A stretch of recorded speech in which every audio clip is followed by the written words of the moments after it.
जय श्रीमन्नारायण, जय श्रीमन्नारायण। आज मैं आपको कथा सुनाती हूँ कामदा एकादशी का।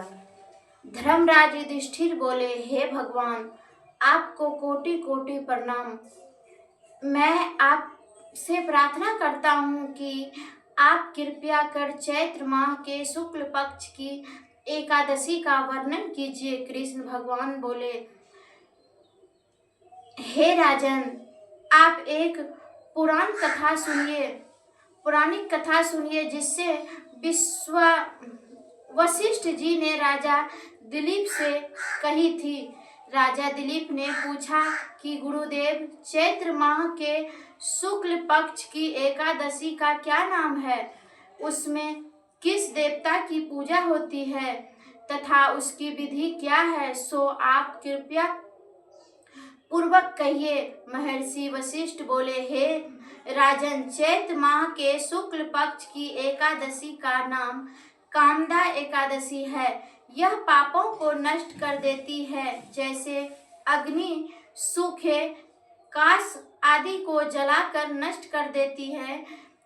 इससे पुण्य के प्रभाव से समस्त पाप नष्ट हो जाते हैं और पुत्र की प्राप्ति होती है। इससे व्रत के योगिनी कोढ़ आदि छूट जाते हैं और अंत में स्वर्ग की प्राप्ति होती है। जैसे कि कहीं आग लगे रहते हैं बगीचे में, बाग में, तो वहाँ आग लगा हुआ जैसे होते हैं वह छूट जाते हैं। जैसे आग लगाते हैं तो वह इस व्रत को करने से आग बुझ जाते हैं। अब मैं इसका महात्मा कहता हूँ, तुम ध्यान पूर्वक सुनो। प्राचीन काल में एक भोगीपुर नामक एक नगरी था। वहाँ पर अनेक अप्सराएं से युक्त पुंडलिक नाम का एक राजा राज करता था। वहाँ अनेकों अप्सराएं, गंधर्व, किन्नर आदि वास करते थे। उसी जगह ललिता और ललित नाम के स्त्री पुरुष अत्यंत भव्यशाली घर में निवास करते हुए विहार किया करते थे। वे दोनों एक दूसरे को बहुत प्रेम करते थे और पास में अलग अलग हो जाने पर व्याकुल हो जाते थे। एक समय राजा पुंडलिक गर्भ सहित सभा में शोभा यज्ञ नाम थे। उस जगह ललित गंधर्व भी उसके साथ गाना गा रहा था। उनकी प्रतिमा ललित उस जगह नहीं थी। इससे वह उनकी याद करने के कारण अद्भुत गाना गाने लगा। नागराज कोटिन ने राजा पुंडलिक से इसकी शिकायत की। इस पर राजा पुंडलिक ने अपमान समझकर श्राप दे दिया कि अरे दुष्ट, तू मेरे सामने गाता हुआ भी अपनी स्त्री का सुमरन कर रहा है। इसे तू कच्चे मांस और मनुष्य को खाने वाला राक्षस हो जाएगा। तुम महापापी है, अपने कर्म का अब तुम फल भोगोगे। राजा पुंडलिक के श्राप से वह ललित गंधर्व उसी समय एक विशाल राक्षस हो गया। उसका मुख भयंकर हो गया, उसके नेत्र सूर्य चंद्रमा के समान पीड़ित होने लगे, मुख से अग्नि निकलने लगी। उसी नाग पर्वत की कंदरा के समान विशाल हो गई और गर्दन पहाड़ के समान लगने लगा। उसके सिर के बाल पर्वत पर उगने वाले वृक्षों के समान दिखाई देने लगे। उस पर भुजाओं 2-2 योजन लंबी हो गई। इस तरह उसका 8 योजन का शरीर हो गया। 8 योजन का शरीर हो गया। राक्षस हो जाने पर उनका महा दुख मिलने लगा और अपने कर्म का फल भोगने लगा। जब ललिता को अपने प्रियतम ललित का ऐसा हाल मालूम हुआ तो वह बहुत दुखी हुई। वह सदैव अपने पति के उद्धार के लिए विचार करने लगी कि मैं कहाँ जाऊं और क्या करूं।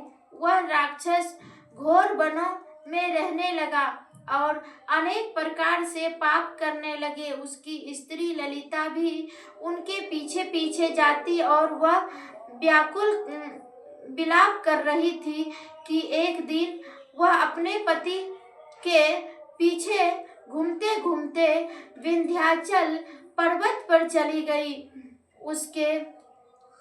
उसने उस जगह दृष्ट ऋषि का आश्रम देखा। वह शीघ्र ही उस आश्रम के पास गई और उस ऋषि के सन्मुख जाकर निवेदन करने लगी। उसे देखकर ऋषि बोले, हे शुभगे, तुम कौन हो और यहाँ किस लिए आई हो? ललिता बोली, हे मुनि, मैं वीरधन नामक गंधर्व की कन्या ललिता हूँ। मेरा पति का नाम पुंडलिक था। मेरा पति राजा पुंडलिक के श्राप से एक भयंकर राक्षस हो गया है। उसे मुझे महान दुख मिला है।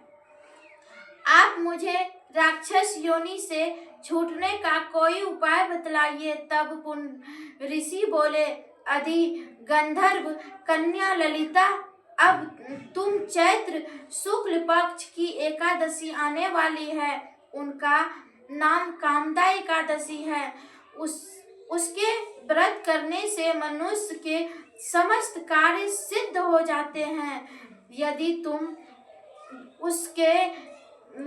उसके व्रत के पुण्य को अपने पति को दे दो तो वह शीघ्र ही राक्षस योनि से छूट जाएगा और राजा का श्राप शांत हो जाएगा। मुनि के ऐसे वचनों को सुनकर ललिता के आनंद पूर्वक खुशी का ठिकाना नहीं था। वह आनंद पूर्वक उस कामदा एकादशी द्वारा व्रत किया और द्वादशी के दिन ब्राह्मणों के सामने अपने व्रत का फल अपने पति को दे दिया और भगवान से प्रार्थना करने लगी, हे भगवान, मैंने जो यह व्रत किया है उसका फल मेरे पति देव को मिल जाए, ऐसा मैं आपसे आग्रह करती हूँ, और जिससे उसकी राक्षस योनि शीघ्र ही छूट जाए। भगवान से ऐसा प्रार्थना किया। ललिता ने एकादशी का फल देते ही उसका पति राक्षस योनि से छूट गया और अपने पुराने स्वरूप को प्राप्त हुआ। वह अनेक सुंदर वस्त्रों तथा आभूषणों से आलोकित हुआ पहले की भांति ललिता के साथ विहार करने लगा और अपने जीवन में सुखी संपन्न रहने लगा। कामदा एकादशी के प्रभाव से वह पहले की भांति अब अधिक सुंदर हो गए थे और पुष्प विमान पर बैठकर स्वर्ग लोक को चला गया।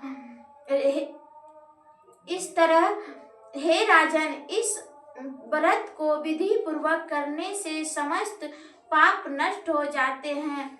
इससे व्रत से मनुष्य ब्रह्म आदि हत्या के पाप और ब्रह्म राक्षस आदि की योनि से भी छूट जाते हैं। संसार में इसके समान कोई दूसरा व्रत नहीं है। इसीलिए कामदा एकादशी का व्रत हम सबको जरूर करना चाहिए। इसकी कथा महत्व को श्रवण व पठन करने से बाघ पे यज्ञ का फल मिलता है। इसलिए हम लोग को कामदा एकादशी का व्रत जरूर करना चाहिए। कल है कामदा एकादशी का व्रत। 28 तारीख को आप लोग भूलकर भी एकादशी का व्रत नहीं करिएगा।